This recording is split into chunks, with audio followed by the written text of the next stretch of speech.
یہ نصیب ہو جانا پاپا کہ یہ بڑوں کی باتیں جب بھی آئیں زبان پر اچھی انداز سے آئیں.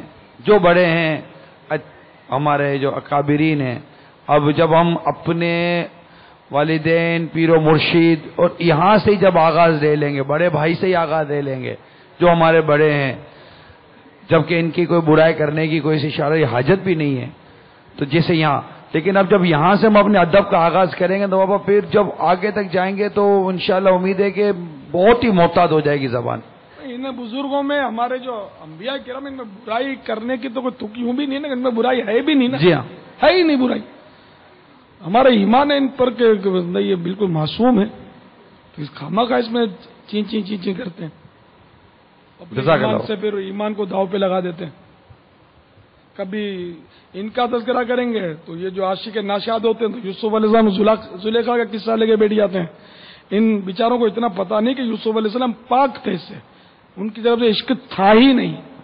جو کچھ ہوا زلیخا کی طرف، قرآن کی صاحب آیت ہیں اس میں، وہ جہالت کی وجہ سے وہ کہتے ہیں کہ یوسف علیہ السلام نے کیا. نعوذ باللہ من ذالک. بہت خطرناک باتیں ہیں. تو اس لیے معلومات نہیں ہوتی.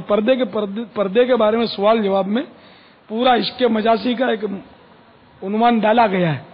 اس میں یہ زلیخا پر جو یوسف علیہ السلام کے جو الزامات جاہل لوگ رکھتے ہیں، اس کی الحمدللہ قرآنی آیتوں کے حوالے سے اس کو رد کر دیا گیا ہے. سب کو پڑھنا چاہیے. تو یہ حضرت آدم علیہ السلام کے بارے میں وہ جو میں نے کہا نا، نعوذ باللہ میرے پاس وہ ایک صاحب تھے اور انہوں نے وہ وقت دیا تھا، اس کا سوال اور جواب سنا دیتا ہوں میں. کفریہ کلمات کے بارے میں سوال جواب، صفحہ نمبر 260.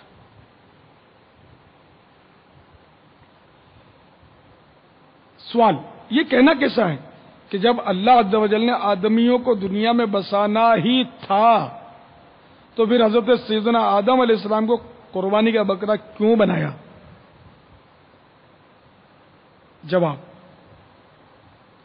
یہ کہنا صریح کفر ہے. اس قول بدتر از بول میں اللہ عز و جل پر بھی اعتراض ہے، اور حضرت سیدنا آدم صفی اللہ علی نبینا علیہ الصلوۃ والسلام کی بھی گستاخی ہے. وہ دوسرا سوال بھی موجود ہے نافرمانی والا جو ابھی فون پر کیا، اس کا بھی جواب موجود ہے. سوال، سب سے پہلے حضرت آدم علیہ السلام نے نافرمانی کی، یہ کہنا کیسا؟ جواب، تلاوت قرآن کریم یا قراءت حدیث پاک کے سوا اپنی طرف سے حضرت سیدنا آدم صفی اللہ علیہ نبینا علیہ السلام خواہ کسی نبی کو معصیت یعنی نافرمانی کی طرف منسوب کرنا سخت حرام، بلکہ ایک جماعت علماء کرام رحمہم اللہ السلام نے اسے کفر بتایا. چنانچہ میرے آقا اعلی حضرت امام اہل سنت مولانا شاہ امام احمد رضا خان علیہ رحمت الرحمن فرماتے ہیں، غیر تلاوت میں اپنی طرف سے سیدنا آدم علیہ الصلوۃ والسلام کی طرف نافرمانی و گناہ کی نسبت حرام ہے. ائمہ دین رحمہم اللہ المبین نے اس کی تصریح فرمائی، بلکہ ایک جماعت علماء کرام رحمہم اللہ السلام نے اسے کفر بتایا.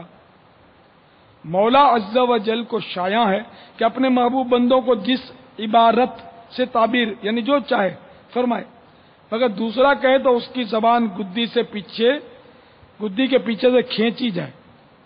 وَلِلَّهِ الْمَثَلُ الْأَعْلَى، ترجمہ کنز ایمان، اللہ عز و جل کی شان سب سے بلند.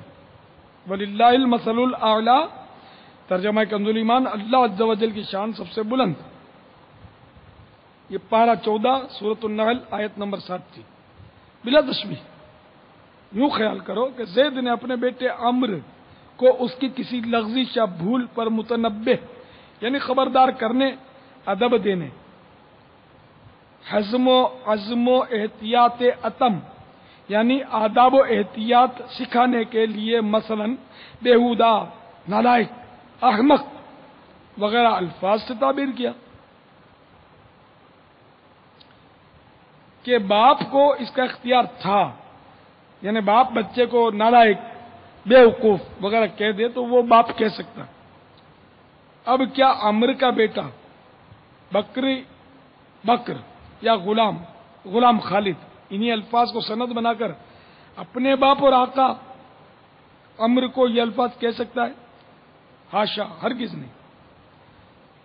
یعنی اگر باپ نے بیٹے کو احمق، گدھا، بیوقوف وغیرہ کہہ دیا تو کیا اسی کو سند بنا کر کے باپ بھی تو میرے کو کہتا تو بیٹا بھی بولے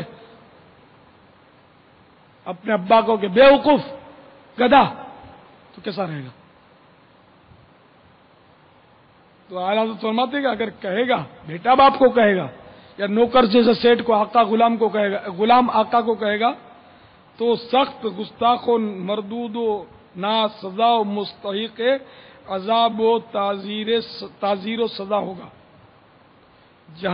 جب یہاں یہ حالت یعنی عام باپ بیٹوں کا یہ معاملہ ہے، اللہ عز و جل کی ریس کر کے انبیاء علیہ الصلوۃ والسلام کی شان میں ایسے الفاظ لفظ کا بکنے والا کیوں کر سخت، شدید و مدید عذاب جہنم و غضب الہی کا مستحق نہ ہوگا۔ والعیاذ باللہ تعالی۔ سرکار اعلیٰ حضرت امام احمد رضا خان علیہ رحمۃ الرحمان نے مزید آگے چل کر یہ نقل فرمایا ہے کہ امام ابو عبداللہ محمد عبدری ابن الحاج مدخل میں فرماتے ہیں، ہمارے علماء رحمہم اللہ تعالی فرماتے ہیں کہ جو شخص انبیاء علیہم الصلاۃ والسلام میں سے کسی نبی کے بارے میں غیر تلاوت و حدیث میں یہ کہے کہ انہوں نے نافرمانی یا خلاف ورزی کی تو اس کا یہ کہنا کفر ہے۔ اس طرح کی باتوں سے ہم خدا کی پناہ مانگتے ہیں۔ فتح رضویہ جلد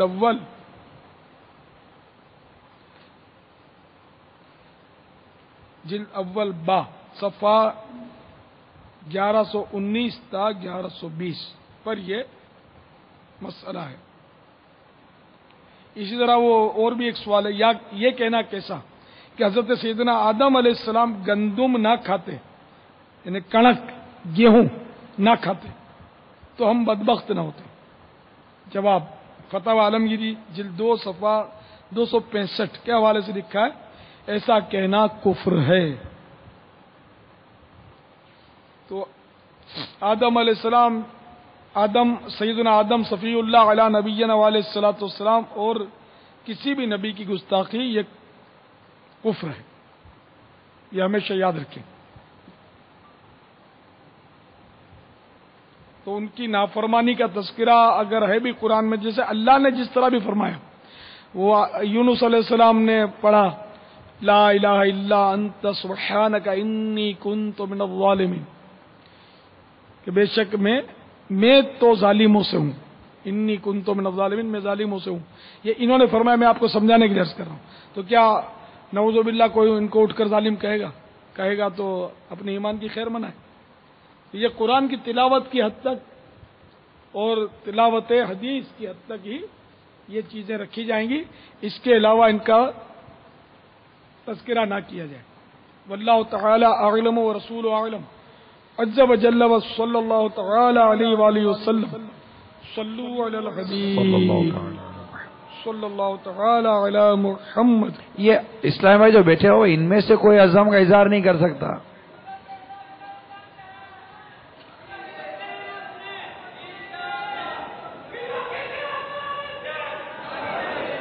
نہیں، ابھی ان کو ہوش لگتا نہیں ہے پورا، نہیں ابھی نہیں، دوپہر کا وقت ہے،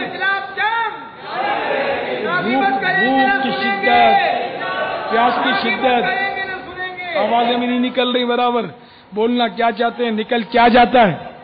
تو اب یہ کہ غیبت کے خلاف اعلان جنگ ہے تو پھر بولتے ہیں جاری رہے گا، یہ کچھ نکل جاتا ہے۔ تو انشاءاللہ رات کو ذرا تراوت آ جائے گی نا، پھر زوردار آواز بھی نکلے گی انشاءاللہ۔ آپ کو دیکھ دیکھ کر تو ہمت آنی چاہیے نا۔ نہیں، کہاں آواز ہے، ان بیچاروں کی آواز کام نہیں کرتی۔ آپ ضرور شریف پڑھائیں۔